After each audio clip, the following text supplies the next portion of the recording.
ಎಲ್ರಿಗೂ ನಮಸ್ಕಾರ. ನಿಮ್ಮೆಲ್ರಿಗೂ ಗೊತ್ತಿರೋ ಹಾಗೆ ಇದೇ ಡಿಸೆಂಬರ್ 9 ನನ್ನ ಹಾಗೂ ರಾಧಿಕಾ ಮದುವೆ. 10ನೇ ತಾರೀಕು ರಿಸೆಪ್ಷನ್ ಪ್ಯಾಲೇಸ್ ಗ್ರೌಂಡ್ಸ್ ಅಲ್ಲಿ ಇರುತ್ತೆ. ಹಾಗೂ 11ನೇ ತಾರೀಕು ಪ್ಯಾಲೇಸ್ ಗ್ರೌಂಡ್ಸ್ ಅಲ್ಲಿ ವಿಶೇಷವಾಗಿ ನಿಮ್ಮೆಲ್ರಿಗೋಸ್ಕರ ಅಂದ್ರೆ ನನ್ನ ಪ್ರೀತಿಯ ಅಭಿಮಾನಿಗಳಿಗೋಸ್ಕರ ಒಂದು ಔತಣಕೂಟ ಏರ್ಪಡಿಸಲಾಗಿದೆ.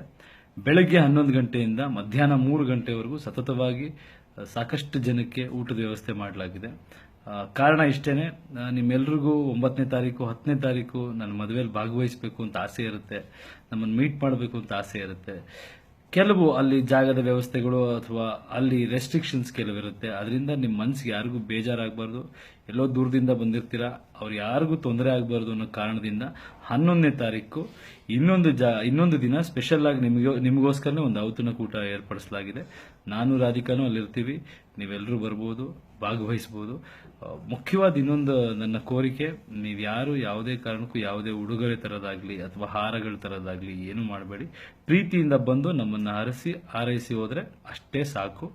ಹಾಗೂ ನಮ್ಮ ಚಿತ್ರರಂಗದ ಒಕ್ಕೂಟ ಅಂತ ಏನಿದೆ, ನಮ್ಮ ಒಕ್ಕೂಟದ ಎಲ್ಲ ಸದಸ್ಯರಿಗೂ ಅವತ್ತು ಸೆಕೆಂಡ್ ಸಂಡೇ ಆದ ಕಾರಣ ನಿಮಗೂ ಅಲ್ಲೇನೆ ಬೇರೆ ಇನ್ನೊಂದು ಜಾಗದಲ್ಲಿ ಊಟದ ವ್ಯವಸ್ಥೆ ಮಾಡಿದೀವಿ. ಸೊ ಸೆಕೆಂಡ್ ಸಂಡೇ ನಿಮ್ಗೆ ಅನುಕೂಲ ಆಗುತ್ತೆ ಅಂತಾನೆ ಪ್ಲಾನ್ ಮಾಡಿದ್ದು.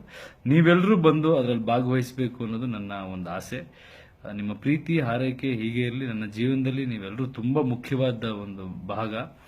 ನನ್ನ ಸಕ್ಸಸ್ಗೆ ನೀವು ಕಾರಣ. ಸೊ ಇವತ್ತು ನನ್ನ ಜೀವನದ ಮುಖ್ಯವಾದ ಘಟ್ಟಕ್ಕೆ ನಾನು ಕಾಲಿಡ್ತಾ ಇದ್ದೀನಿ. ಅದಕ್ಕೆ ನೀವೆಲ್ಲರೂ ಸಾಕ್ಷಿಯಾಗಬೇಕು ಅನ್ನೋದು ನನ್ನ ಆಸೆ. ನಿಮ್ಮ ಪ್ರೀತಿ ಹಾರೈಕೆ ನಮ್ಮಿಬ್ಬರ ಮೇಲೂ.